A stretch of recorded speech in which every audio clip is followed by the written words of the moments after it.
Even Chiranjeevi గారు కూడా వెళ్ళేవాళ్ళు ఎక్కడ. ఆయన ఏంటంటే ఇదివరకు ఎలా ఉండేదంటే కల్చర్, నేను అసలు నాకు తెలియదు, నేను 2 చేరికి నేను మానేసాను వెళ్తాను. చిరంజీవి గారు ఎలా వెళ్ళాడు నాకు తెలిసి చిన్నప్పుడు, ఆయన కంప్లీట్గా ముసుగేసుకొని ఇలా కట్టుకొని అసలు ఎవరిలాగే ఒక్కడే వెళ్ళిపోయాడు. He want to understand the experience. Everyone has its, but ఇప్పుడు అలా కుదరట్లా.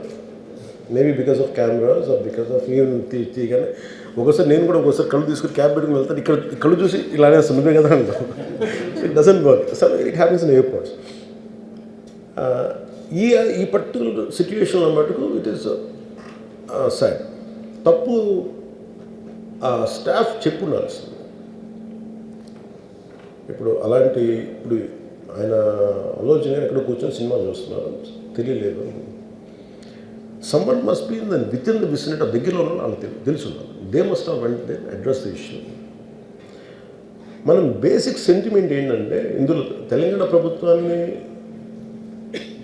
సాఫ్ట్గా వెళ్ళి ఉండొచ్చని కొంతమంది కొట్టారు.